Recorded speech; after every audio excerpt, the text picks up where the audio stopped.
ሁልጊዜ ልብስህ ነጭ ይሁን፣ ቅባትም ከራስህ ላይ አይታጣ። የቅባት ሰው ሁን። ቅባት አይጉደልብህ፣ ቅባት አይነስብሽ። የቅባት ሰዎች ሆኖ ተቀባ ሰው ሲናገር ሁሌ መፍትሄ ያመጣል፣ ለውጥ ያመጣል። የትኛውም ነገር ለቅባቱ ይገዛል። ለቅባት የማይንበረከክ የለም፣ ለቅባት የማይሸነፍ የለም፣ በቅባት የማይሰበር የለም፣ የማይነቀል የለም። እናንተም እግዚአብሔር በሰጣችሁ አሳይመንት የተቀባችሁ እኔ እውቅና ሰጠሁ፣ አመንኩ፣ ተግባራዊ ያደረጉ አንዳንድ ነገሮች ይወጣ ያላችሁ፣ ፈውስ ታያላችሁ፣ አርነት ታያላችሁ። እናንተም በተሰማራችሁበት በተሰጣችሁ እንዲሁ ካደረጋችሁ ናችሁ። ሲነካካችሁ እኮ አንዳንድ ጊዜ ጠላት ሰይጣን ችሎ እንዳይመስላችሁ መዘናጋታችሁን ነው ቼክ የሚያደርገው። እነዚህ ሰዎች መቀባታቸውን ያውቃሉ። መቀባታችሁን ከምቾትና ካልተመቻችሁ ነገር ጋር አታያይዙት። ጌታ ኢየሱስ ተቀብቻለሁ አለ።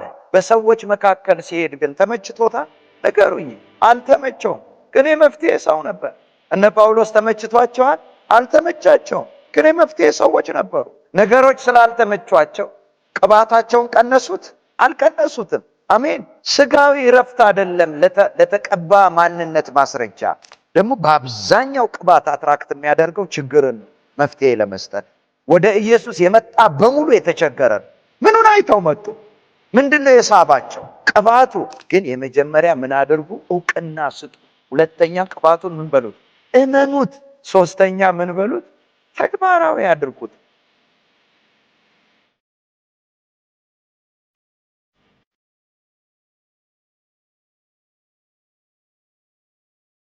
ጌታ ስሙ ይባረክ።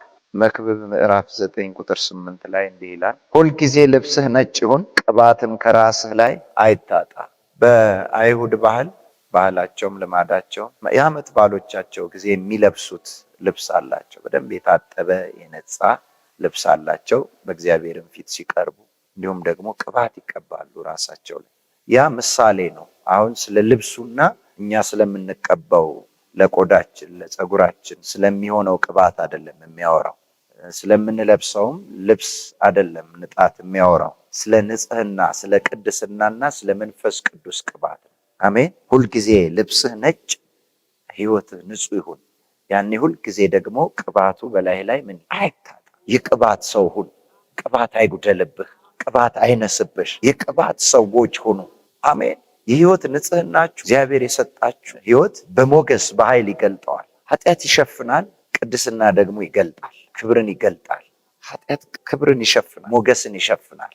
አያከብርም። ኃጢአት ያዋርዳል፣ ያሳንሳል። ቅድስና ደግሞ ክብርን ይገልጣል፣ ሞገስን ይገልጣል። ጌታ ይመስገን። እና እዚህ ጋር ሁልጊዜ ልብስህ ነጭ ይሁን፣ ቅባትም ከራስህ ላይ አይታጣ፣ ላይህ ላይ ይቀመጥ። የቅባት ሰው ሁን። ስትወጣ ስትገባ በሁሉ አቅጣጫ ከቅባት ተለይታ አትገኝ። ግን ይህንን ቅባት ያኔ አሁን በተነገረበት እንዴት ሰው ሊያገኘው ይችላል? ሁሌ ተቀብቶ ሁሌ በቅባት ውስጥ መኖር ይቻላል ወይ? አዎ ይቻላል። እስቲ ይቻላል። በዛ ይሄ በተጻፈበት ጊዜ የተወሰኑ ሰዎች በዓላማ ነው የሚቀቡት። እላያቸው ላይ ነው የሚያርፈው ቅባቱ። ኃይል ይሆናቸዋል፣ ክብር ይሆናቸዋል፣ ሞገስ ይሆናቸዋል፣ ስልጣን ይሆናቸዋል። እላያቸው ላይ ይቀመጣል። ለየት ያሉ ጥቂቶች ናቸው የሚሆኑት። በዚህ ባለንበት በአዲስ ኪዳን ግን ጌታ ኢየሱስን ድግል አዳኛቸው አድርገው የተቀበሉ ሁሉ ይሄ ቅባት በላያቸው ላይ መጥቷል። አሜን። ሉቃስ ምዕራፍ 4 ላይ ስናነብ ከ16 ጀምረን ወዳደገበትም ወደ ናዝሬት መጣ፣ እንደ ልማዱም በሰንበት ቀን ወደ ምኩራብ ገባ፣ ሊያነብም ተነሳ። የነቢዩንም የኢሳይያስን መጽሐፍ ሰጡት። መጽሐፉንም በተረተረ ጊዜ የጌታ መንፈስ በእኔ ላይ ነው፣ ለድሆች ወንጌልን እሰብክ ዘንድ ቀብቶኛልና፣ ለታሰሩትም መፈታትን፣ ለዕውሮችም ማየትን እሰብክ ዘንድ፣ የተጠቁትንም ነፃ አወጣ ዘንድ፣ የተወደደችውንም የጌታን ዓመት እሰብክ ዘንድ ልኮኛል ተብሎ የተጻፈበትን ስፍራ አገኘ። ቁጥር 20 መጽሐፉንም ጠቅልሎ ለአገልጋዩ ሰጠውና ተቀመጠ። በምኩራብም የነበሩ ሁሉ ትኩር ብለው ይመለከቱት ነበር። ቁጥር 21 እርሱም ዛሬ ይህ መጽሐፍ በጆሮአችሁ ተፈጸመ ይላቸው ጀመር። የእግዚአብሔር መንፈስ በእኔ ላይ ነው። ጌታ እግዚአብሔር ምን ብሎኛል? ቀብቶኛል። ለዚህም ነው ያን ክርስቶስ የሚለውን መጠሪያ ደግሞ ይዞ የመጣው። ክርስቶስ ማለት ምን ማለት ነው? የተቀባ። አንዱ መሲህ ነው፣ አዳኝ ነው። ሌላው ትርጉሙ የተቀባ ማለት ነው። እና እሱ ይዞት መጣ። ይዞ ሲመጣ በሰው መካከል ብቻ ከመስቀል በፊት እንደነበረው አይደለም የነበረው። አሁን በእያንዳንዱ አማኝ ውስጥ ነው ያለው ጌታ ኢየሱስ። አሜን። ምን ይዞ ገባ? ቅባት ይዞ ገባ። ሃሌሉያ አሜን። ያ ቅባት እኛ ጋር ደርሷል አሁን። ለዚህ እኮ ነው ገላትያ ምዕራፍ 3 ቁጥር 27 ላይ ከክርስቶስ ጋር አንድ ትሆኑ ዘንድ የተጠመቃችሁ ሁሉ ክርስቶስን ለብሳችሁታል። ቅባቱን ምን ብላችኋል? ለብሳችሁታል። አንዳንድ ጊዜ ከአገልግሎት ዘርፎች ከስጦታዎችና ከተሰጠን የአገልግሎት ኃላፊነት የተነሳ አሁንም እንኳን ውስን ሰዎች ናቸው የተቀቡ የሚመስሏቸው ለብዙ ሰዎች። ወንጌላዊ ከሆነ እሱ ነው የተቀባ፣ ፓስተር ከሆነ እሱ ነው የተቀባ፣ ነብይ ከሆነ እሱ ነው የተቀባ፣ ሐዋርያ ከተባለ እሱ ነው የተቀባ፣ ዘማሪ ከተባለ እሱ ነው የተቀባ። ሌላው እንደተቀባ አያስብም። ግን እኮ ሁሉም ነው ክርስቶስን የለበሰው። ሐዋርያውም በተለየ መልኩ ጌታን አልለበሰም። ነቢያቶችም በተለየ መልኩ ጌታን አልለበሱም። እኩል ነው የለበሱት። የሥራ ድርሻቸው የዚህ ሆነ፣ የተሰጣቸው የመድረክ ሆነ የሥራ ድርሻቸው። ለሰዎች መጸለይ ሆነ የሥራ ድርሻቸው። ሌላው በሙሉ የአካል ክፍልም የራሱ የሆነ የሥራ ድርሻ አለ። ለወንጌላዊው የሰራለት ቅባት ለዛኛውም እኩል ይሰራለታል በተሰጠው።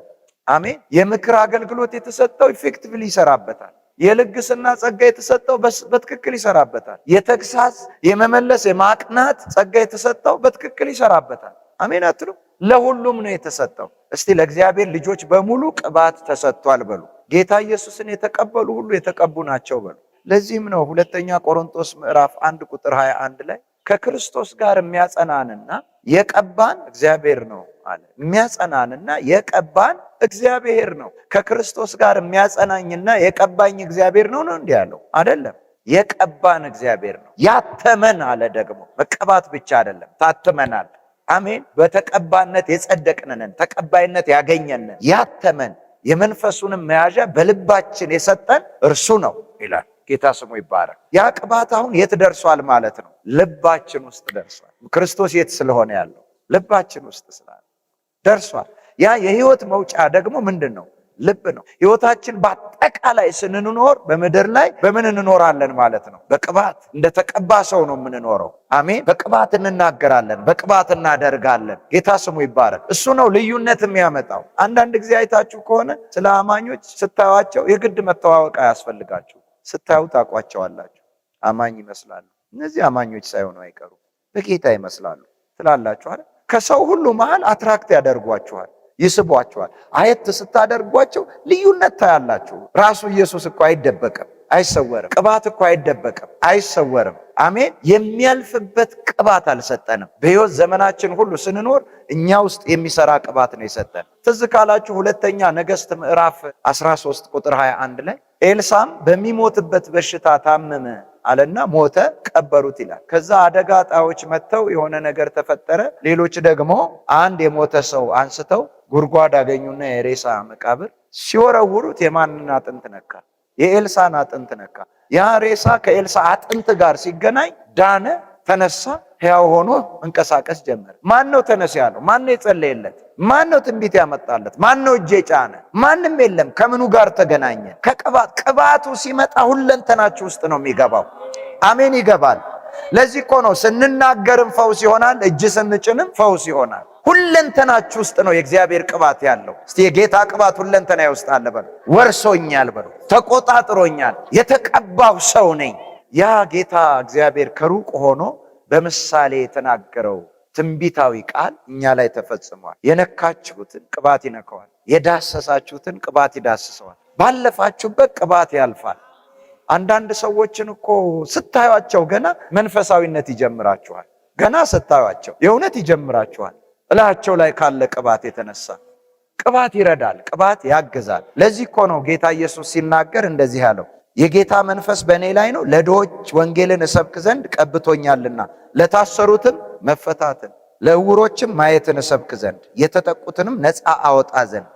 ይህ ቅባት የመጣው ለመፍትሄ ነው። አንተ ውስጥ መፍትሄ የሚያመጣ እንቆቅልሽን የሚፈታ ተግዳሮትን የሚያባርር ጨለማን የሚገፍ ቀንበርን የሚሰብር ስርዓትን የሚበጣጥስ ቅባት እናንተ ውስጥ ተቀምጧል። ለመፍትሄ ነው ይሄ ቅባት የመጣው። እግዚአብሔር በሎ መፍትሄ የሚያመጣበትን ቅባት በእኔ ላይ አምጥቶታል። ለዕውሮችም ምንን አለ? ማየትን። አይን ይከፍታል፣ ማስተዋልን ይሰጣል። ይሄ ቅባት እናንተ ጋር ደርሷል። እስቲ እኔ ጋር ደርሷል በሉ። ጌታ እግዚአብሔር ቀብቶኛል በሉ። በደንብ በሉ። እኔ የመፍትሄ ሰው ነኝ በሉ። በሉ ባካችሁ። እግዚአብሔር በክርስቶስ ኢየሱስ የመፍትሄውን ስራ በእኔ ውስጥ ሊሰራ ኢየሱስ ይዞት የመጣውን ቅባት በእኔ ውስጥ አፍስሶታል። የተቀባው ነኝ። መፍትሄ አለ እኔ ጋ፣ መልስ አለ እኔ ጋ፣ ብርሃን አለ እኔ ጋ። አንደኛ ዮሐንስ ምዕራፍ 2 ቁጥር 20 እና 27ንም ስታነቡት እንደዚህ ይላል፣ ማንም ሊያስተምራችሁ አያስፈልጋችሁም። በእናንተ ውስጥ የሚኖረው የተቀበላችሁት ቅባት ራሱ ሁሉን ያስተምራችኋል ይላል፣ ያሳውቃችኋል ይላል፣ ጥበብ ይሰጣችኋል፣ አካሄድ እንድታውቁ ያደርጋችኋል። አሜን። በጭፍን ህይወት አንመላለስም። የሚመራን አለ፣ የሚያስተምረን አለ፣ የሚያሳየን አለ፣ የሚረዳን አለ፣ የሚያግዘን አለ። የእግዚአብሔር ቅባት እስቲ የጌታ ቅባት በእኔ ላይ ነው በሉ። ለመፍትሄ የመጣው ቅባት በሉ በእኔ ውስጥ ነው፣ እኔ ጋር ደርሷል። ጌታ በደሙ አጥቦ አንጽቶናል። ያ ልብስ ሁሌ ምን ይሁን ያለው ነጭ ይሁን ያለው መጥቷል። በደሙ አጥቦ ይዞት የመጣው ቅባት ደግሞ በእኛ ውስጥ ፈሷል። ቅባት ከራስህ አይታጣ ያለው ተፈጸመ። መክብብ ላይ የተነገረው በክርስቶስ ኢየሱስ እኛ ውስጥ ምን ብሏል? ተፈጽሟል። ጌታ ይመስገን። ምክንያቱም ቅድስናና ቅባት አይለያዩም፣ አብረው ነው የሚሄዱት። ምክንያቱም ከቅዱሱ ቅባት ነው የቀባን። አጠበንና ገባ ኢየሱስ። ክብር ለኢየሱስ ይሁን። እኛን ቀደሰንና ገባ። ይሄ የተቀባው ክርስቶስ ሁለንተናችንን ወረሰ፣ ሁለንተናችን ውስጥ ተገኘ፣ በሁለንተናችን ይሰራል። ጌታ በእኔ ይሰራል በሉ። ልብ በሉ። ማን ነው እስቲ አስቡት። ለድሆች ወንጌልን እሰብክ ዘንድ ምን ብሎኛል? ቀብቶኛልና። ለታሰሩትም መፈታትን። ማን ነው በተለያየ ስርዓት ውስጥ ያለ ሰው ራሱን መፍታት የሚችል? ይቻላል? ያንን ማድረግ ይችላል ሰው ብድግ ብሎ? አይቻልም። ቅባቱ ሲመጣ ግን ተቻለ። ይሄ ቃል ዛሬ በጆሮአችሁ ምን አለ? ተፈጸመ። በዛ መካከል የታሰሩም ቢኖሩ በዛች ሰዓት ነፃ ይወጣሉ። የዕውሮች ቢኖሩ ያያሉ። ለድሆች እዛው ወንጌል ተሰበከ። በቃ ቅባቱ ከመጣ ሰዓት ጀምሮ ለዘለዓለም ይሰራል። አሜን። ይሰራል። ብቻ እንደተቀባ ሰው ራሳችሁን ቁጠሩ። ለቅባቱ ዕውቅና ስጡ። ይሰራል በእኔ ውስጥ። ኃይለኛ ነው። አሜን። የትኛውም ነገር ሊይዘው ሊያቆመው አይችልም። ከምንም ነገር በላይ ነው። ደግሞ ለመፍትሄ የመጣ ነው። ጌታ ይመስገን። አስተውሉ። ወደኋላ ሂዱና ነገስታቶችን ለምንድን ነው የሚቀባቸው? ህዝብ ለመርዳት አይደል? ለማስወጣት፣ ለማስገባት፣ ለማሳረፍ። ነቢያቶችን ለምን ቀባላቸው? ከእግዚአብሔር በቀጥታ ምን እንዲያገኙ? ድምፅ እንዲመጣላቸው፣ ምሪት እንዲያገኙ። ለመፍትሄ ነው የእግዚአብሔር ቅባት። ዛሬም የመፍትሄውን ስራ በእናንተ ውስጥ ይሰራል። ቅባቱ ይሰራል። ተቀብቶ ተራ መሆን አይቻልም። የመፍትሄ ሰው ነው የሚኮነው። ተቀብቶ ከሌላው ጋር ተመሳስሎ መኖር አይቻልም። ልዩነት ያመጣል ቅባት። ለምንድን ነው ጌታ ኢየሱስን ይሄ እንዲህ ሲናገር ትኩር ብለው ያዩት? በዚህ ልክ የተናገረ ማንም አልነበር። መናገር ብቻ አይደለም፣ በሱ ልክ ሲሰራበት የታየ ማንም የለም። ሲያዩት እንደነሱ ሰው ነው። ሲያዩት የሚያውቁት የዮሴፍ ልጅ ነው። ሲያዩት የማርያም ልጅ ነው። የነሶስና ወንድም ነው። ሲያዩት የሚያውቁት ነው፣ የሰፈራቸው ሰው። ግን እላው ላይ የተገለጠው ነገር ለየት ያለ ነው። ወረድ ብላችሁ ስታነቡ ምንድን ነው ይሄ ሰው የሚናገረው ቃል? በኃይልና በስልጣን ያዛቸዋል፣ እርኩሳን መናፍስትም ይወጣሉ። እኔ ባለስልጣን ነኝ ብሏቸዋል። ግን እነሱ መሰከሩለት። ከምኑ የተነሳ? ከቅባቱ የተነሳ። የተቀባ ሰው ሲናገር ሁሌ መፍትሄ ያመጣል፣ ለውጥ ያመጣል። የትኛውም ነገር ለቅባቱ ይገዛል። ለቅባት የማይንበረከክ የለም። ለቅባት የማይሸነፍ የለም። በቅባት የማይሰበር የለም። የማይነቀል የለም። አሜን። እስቲ ጌታ ኢየሱስ ምንድን ነው ያቃተው? ንገሩኝ። እንደ ሰው እንኳን በስጋ ሲመላለስ ያልሰራው ነገር ምንድን ነው? ሁሉን ደህና አደረገ ተብሎ የተነገረለት። እንደውም ማርቆስ 1 ላይ በጣም የሚደንቀኛል። የከተማው ሰው ሁሉ በደጅ ተሰበሰበ ይላል። የከተማው ሰው ሁሉ አንድ አይነት ነው እንዴ ችግሩ? ለሁሉ የሚሆን ማን ጋር ነው የተሰበሰቡት? ግን አንድ ሰው ጋር። ጌታ ስሙ ይባረክ። ለሁሉ የሚሆን፣ ለሁሉ መፍትሄ፣ ለሁሉ መላ፣ ለሁሉ መልስ የሚሆን ቅባት ይዞ ስለመጣ ለዛ አይደል ሁሉን ደህና አደረገ። የነኩት ሁሉ ተፈወሱ ይላል። ከምኑ የተነሳ? ከቅባቱ የተነሳ። ግን የመጀመሪያ ነገር እሱ ዕውቅና ሰጥቷል። ተቀብቻለሁ። ጌታ እግዚአብሔር ምን ብሎኛል? ቀብቶኛል። ሃሌሉያ። ቀብቶኛል። ጌታ ስሙ ይባረክ። ቀብቶኛል። ይሄ ቅባት ደግሞ የእግዚአብሔርን ስራ ሊሰራ ስለሆነ እንደዚህ አለ። አባቴ እስከዛሬ ይሰራል፣ እኔም እሰራለሁ አለ። ለስራ ነው። የማይሰራበት ጊዜ የለም። ጌታ በምን ሰራ? በቅባት። ቅባቱ የማይሰራበት ጊዜ የለም። የማይሰራበት ሁኔታ የለም። ሁሌ ሰራተኛ ያደርጓቸዋል። ሁልጊዜ የበላዮች፣ ሁልጊዜ አሸናፊዎች፣ ሁልጊዜ የድል ሰዎች፣ ሁልጊዜ የመፍትሄ ሰዎች ያደርጋቸዋል። በክርስቶስ ኢየሱስ ያገኘሁት ቅባት ታላቅ አድርጎኛል። ታላቅ ነገርም በህይወቴ ይሰራል። ደገሙና አየ እውቅና ምን አለው? ሰጠው። ሁለተኛ አመነው። እውቅና ከሰጣችሁት ቅባቱን በቅባቱ ጉልበት ልክ ታምኑታላችሁ። እስቲ አምነዋለሁ በሉ። ሶስተኛ ተግባር ላይ አዋለው። ተቀብቻለሁ ብሎ ዝም አለ እንዴ? እውሩንም ያለው ሽባውንም ተነሳና ሄድ አልጋህን ተሸክመህ አለው። ተግባር ላይ አዋለው። ዝም ካልክ አይሰራም። ልትናገረው፣ ልታወጣው፣ ልትገልጠው፣ ከችግሮች ጋር ልታገናኘው ይገባል። አሜን። ጨለማ ውስጥ እኮ መብራትን ካላበራችሁ እንዲበራ ስለፈለጋችሁ ብቻ አይበራም። ማብራት አለባችሁ። ድርጊት ይፈልጋል። ምንም ጥያቄ የለውም። በጌታ የሆነ በሙሉ ምን ያለ ነው? የተቀባ ነው። ግን ሶስቷን ነገር ይፈልጋል። አንደኛ ምን? እውቅና። እስቲ እውቅና በሉ። በቃ እንደተቀባችሁ እውቅና። ሁለተኛ ቅባቱን ምን በሉት? እመኑት። ቅባቱ ይሰራል። በራሳችሁ ልክ አትቁጠሩት። ከነገሮች ጋር አታስተያዩት፣ አትለኩት በነገሮች። ለቅባቱ የሚከብድ ምንም ነገር ስለሌለ ነገሮችን ከባድ ነው ብላችሁ በቅባቱ ፊት አታውሩ። ቅባቱን ከባድ ነው በሉት። የቅባቱን ታላቅነት አውሩ። የቅባቱን ኃያልነት አውሩ። አሜን። የቅባቱን ጠንካራነት አውሩ። አምናችኋል ማለት ነው ያን ጊዜ። ሶስተኛ ምን አድርጉ? ተግብሩት፣ አገናኙት። አሜን። የሚገሰጸውን ገስጹ፣ የሚፈወሰውን ተፈወስ በሉት፣ የሚነቀለውን ተነቀል በሉት። ያኔ ቅባቱ ይሰራዋል። አሜን። ያለበለዛ ተቀብተንም እኮ እንዳልተቀባ ሰው ነው የምንኖረው። ሐዋርያት ሥራ ምዕራፍ 1 መጨረሻው ላይ ትዝ ካላችሁ ጴጥሮስ አንድ ነገር አሉ። ይሁዳ ከሞተ በኋላ ሐዋርያ ተብሎ ከኛ ጋር ተቆጥሮ ነበር፣ ግን ትቷት ወደ ገዛ መንገዱ ሄደ። ጌታ ቆጥሮታል። ሰውየው ግን ራሱን ምን አላለም? አልቆጠረም። እውቅና አልሰጠም ለሐዋርያነቱ። ይሰማችሁ ነው። በዚህ መሃል ደግሞ ሰይጣን ምን አገኘ? እድል አገኘ፣ በር አገኘ። አልቆጠረም። ትልቅ ነገር ነው መቁጠር፣ እውቅና መስጠት። እንደተቀባ ሰው ራሳችሁን መቁጠር፣ እንደተቀባ ሰው ራሳችሁን መቀበል፣ እንደተቀባ ሰው ራሳችሁን ማየት፣ በዛ ማወቅ። ለመጸለይ መነሳሳት ትችላላችሁ፣ ድፍረት ይኖራችኋል። በዚህ ልክ ራሳችሁን ካላዘጋጃችሁና ሐሳባችሁን ካልሞላችሁት የትኛውም ጸሎት በሚያስፈልገው ነገር ራሳችሁን እንደበቃ ሰው ቆጥራችሁ አትጸልዩ። እንደበቃ ሰው ቆጥራችሁ አትገስጹ። ሌላ ሰው ትፈልጋላችሁ የተቀባ፣ እናንተ ግን የተቀባ እያላችሁ። በቃ የሥራ ድርሻችን፣ የአገልግሎት ድርሻችን ነው የሚለያየው። እኔን አሁን ከእናንተ የሚለየኝ የተሰጠኝ ነው። እናንተን መሆን አልችልም። እናንተም እግዚአብሔር በሰጣችሁ አሳይመንት የተቀባችሁ ናቸው። እኔ እውቅና ሰጠሁ፣ አመንኩ፣ ተግባራዊ ያደረግኩት። አንዳንድ ነገሮች ታያላችሁ፣ ፈውስ ታያላችሁ፣ አርነት ታያላችሁ፣ አንዳንድ ነገሮች ታያላችሁ። እናንተም በተሰማራችሁበት በተሰጣችሁ እንዲሁ ካደረጋችሁ ናችሁ። የተለያየ አይነት ቅባት ይዞ አልመጣም። አሰራሩ ነው እንጂ የተለያየ። ቅባቱ አንድ ነው። ቅባቱ አንድ ነው። አሰራሩ ነው የተለያየ። የፈውስ እዚህ ጋር አለ፣ የአጋንንት የአርነት አለ፣ እዛ ጋ የበረከት አለ፣ እዛ ጋ የምክር አለ፣ እዛ ጋ የንግድ አለ፣ እዛ ጋ የምን አለ። ይለያያል አሰራሩ። ቅባቱ ግን አንድ ነው። ቅባቱ አንድ ካልሆነማ ያ የተቀባው ኢየሱስ ወደኛ ሲገባ የተለያየ አይነት ነው ማለት ነው። አንድ ኢየሱስ እኮ ነው እኛ ውስጥ ያለ፣ እግዚአብሔር የቀባው መንፈስ ቅዱስ በላዩ ላይ የሆነ። አሜን። እሱኑ ምን አላችሁት ነው ያለ? ለበሳችሁታል። ጌታ ይመስገን። እናንተ ናችሁ እውቅና ላትሰጡ የምትችሉት እንጂ አጋንንት ያየዋል። ለብሳችሁታል። ለዚህ አይደል እንዴ ጳውሎስን አውቀዋለሁ ያለው? ኢየሱስን አውቀዋለሁ ጳውሎስንም አውቀዋለሁ አለ። የአስቄዋ ልጆች ደግሞ አልለበሱ። እናንተ እነማን ናችሁ አላቸው። ያ ያለ ያ ቃል ሲነካካችሁ እኮ አንዳንድ ጊዜ ጠላት ሰይጣን ችሎ እንዳይመስላችሁ፣ ችሏችሁ እንዳይመስላችሁ መዘናጋታችሁን ነው ቼክ የሚያደርገው። እነዚህ ሰዎች መቀባታቸውን ያውቃሉ አያውቁም? ረስተዋል ወይስ ኮንሽየስ ናቸው ለመቀባታቸው? እና ነካ ሲያደርገው እንዳልተቀባ ከሆነለት በቃ መጫወቻ ያደርገዋል።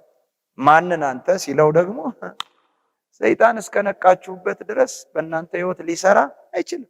በሰይጣን እንዳንታለል የእሱን ሐሳብ አንስተውም ተብሎ ተጽፏል። እንዳንታለልለት። እስቲ እግዚአብሔር ቅባት በእኔ ውስጥ ሙሉ ነው በሉ። የሚቋረጡ ነገሮች ይኖራሉ ከቅባቱ ኃይል የተነሳ፣ ከቅባቱ ጉልበት የተነሳ፣ ከቅባቱ ብርታት የተነሳ የታሰሩትን ለመፍታት አለ እኮ። ሃሌሉያ አሜን። ለዕውሮች ማየትን ልሰጥ አለ እኮ። ቅባቱ ብርቱ ነው። እባክህ አንተ ውስጥ ትልቅ ቅባት ነው ያለው። አሜን። ያ የክርስቶስ ቅባት አንቺ ውስጥ ነው ያለው። ለመፍትሄ አንቺ ውስጥ ገብቷል። ለአርነት አንቺ ውስጥ ገብቷል። ሃሌሉያ ጌታ ስሙ ይባረክ። የጌታ ቅባት በእኔ ላይ ነው በሉ። ተቀብቻለሁ። በዚህ ምድር ላይ በዚህ ጊዜ በዚህ ትውልድ መካከል ለመፍትሄ እግዚአብሔር ቀብቶ አስቀምጦኛል። መቀባታችሁን ከምቾትና ካልተመቻችሁ ነገር ጋር አታያይዙት። ጌታ ኢየሱስ ተቀብቻለሁ አለ። በሰዎች መካከል ሲሄድ ግን ተመችቶታል? ንገሩኝ እንጂ አልተመቸውም። ግን የመፍትሄ ሰው ነበር። እነ ጳውሎስ ተመችቷቸዋል?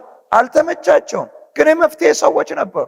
ነገሮች ስላልተመቿቸው ቅባታቸውን ቀነሱት? አልቀነሱትም። አሜን። ስጋዊ ረፍት አይደለም ለተቀባ ማንነት ማስረጃ አይደለም። እንዲሁ በዚህ ዓለም ላይ እኮ ስንኖር በጠላት ግዛት ውስጥ ነው የምንኖረው። ለሰከንድ ዝም አይልም። ይነካካል፣ ይተነኳኩሳል በሚችለው ግን አይችልህም። አንተ በሱ ግዛት መካከል የተቀባህ ነህ። ክርስቶስን ለብሰኸዋል። መንፈስ ቅዱስ በላይህ ላይ ነው። የጌታ ቅባት በላይሽ ላይ ነው። ልዩ እኮ ነው የሚያደርገው። ነብዩ መጣና እዩን ጠራው። ከጓደኞቹ መሃል እየተጫወተ ሄደ። ምን እንዳለው ምን እንዳደረገበት አያውቁም ጓደኞቹ። እዩ ላይ ነብዩ ሲመለስ አንተ ምንድነህ አሉ። ንጉሥ ነህ ብለው ምን አሉለት? ማን ነገራቸው? ጌታ ስሙ ይባረክ። ልዩነት ይኖራል። በሰከንድ እዛ አብረው የሚጫወት በደቂቃዎች ልዩነት አብረው ይጫወቱት የነበሩት በሙሉ ተንበርክከው አንተ ንጉሥ ነህ። ልዩነት ይመጣል። አሜን። ልዩነት ይመጣል። ቅባቱ የግድ ነው። ልዩነት ያመጣል። ቅባቱን መጨቆን፣ ተጽዕኖ ውስጥ ማስገባት አይቻልም። ቅባቱን መገደብ አይቻልም። ቅባቱ ራሱ ያወራል። አሜን። ይናገራል። አስቡት፣ ኢየሱስ እንዲያውቁበት ሳይፈልግ በአንዳንድ ከተማዎች ሲሄድ ግን ተደብቆ ያውቃል? አያውቅም። ተራራ ላይ ሲሄድ ይከተሉታል። የሆነ ቦታ ሲሄድ ይከተሉታል። ቅባት ሊደበቅ አይችልም። አትራክት ያደርጋል። ደግሞ በአብዛኛው ቅባት አትራክት የሚያደርገው ችግርን ነው መፍትሄ ለመስጠት። ወደ ኢየሱስ የመጣ በሙሉ የተቸገረ ነው። ምኑን አይተው መጡ? ምንድነው የሳባቸው? ቅባቱ። ምንድነው ልዩ ያደረገው በሰው መካከል? ቅባቱ። ሲሪየስሊ የያዙት። ጸልይልኝ ባክሽ ሲሉ አንቺ ነሽ ልትቆጥሪ ማትችይው እንጂ ቅባቱ አትራክት አድርጓቸዋል። አሜን። ጸልይልኝ ባክሽ፣ ምከሪኝ ባክሽ፣ ምን ትይኛለሽ ሲሉሽ፣ ለታላላቆች ምክር ካንቺ ታላላቆች ሲፈልጉ ጌታ ስሙ ይባረክ። የቅባቱ ተገልጧል። ሲሪየስሊ ያዡ። አስበሽበት ከመንፈስ ቅዱስ ከቅባቱ ምሪት አግኝተሽ ምከሪያቸው፣ ጸልይላቸው። ለውጥ ይመጣል። በቃ ምክንያቱም ቅባት ለመፍትሄ ነው። ስትቀቢ የመፍትሄ ሴት ነሽ። እዛ መካከላቸው ስትገኝ የመፍትሄ ሰው ነህ። ሌላ የትምህርት የምን የኑሮ ባክግራውንዳችሁን ተዉት። ኢየሱስን እኮ ከመጣበት ባክግራውንድ ንቀውት ነበር። ቅባቱንስ ይቻላል? አይቻልም። ሙታን ሲያስነሳዩት፣ እውር ሲያበራዩት እኮ፣ ሽባ ሲተረትራዩት እኮ። ያን እውር ዮሐንስ 9 ላይ ምንድነው ያሉት ሰዎቹ? ኃጢአተኛ ነው ኢየሱስ አሉት አይደል? ሰዎቹ ምን አለ? እኔ ኃጢአተኛ መሆኑን አላውቅም፣ እውር ነበርኩ እንዳይ አድርጎኛል። እናንተ አስቡት እስቲ፣ የትኛው ኃጢአተኛ ነው አይነ ሲከፍት ያያችሁት? እነሱ አውቀው ነው፣ ግትር ሆነው የማ ደቀ መዝሙር ስለሆኑ የሙሴ አንለቅም ብለው። ሙሴም ስለማተ እንደተናገረ አላወቁም። ስለ ኢየሱስ እንደተናገረ አላወቁም። በሩቅ ኢየሱስን እንደሰበከ አላወቁም። እሱ ሊሰራ ያለውን በጥላ ሲሰራ እንደነበር አላወቁም። እስቲ እግዚአብሔር ቀብቶኛል በሉ። ለመፍትሄ ነኝ በሉ። ትውልዴ ውስጥ፣ ቤቴ ውስጥ እኔ ብርሃን ነኝ በሉ። እኔ መፍትሄ ነኝ በሉ። የጌታ ቅባት በእኔ ውስጥ አለ በሉ።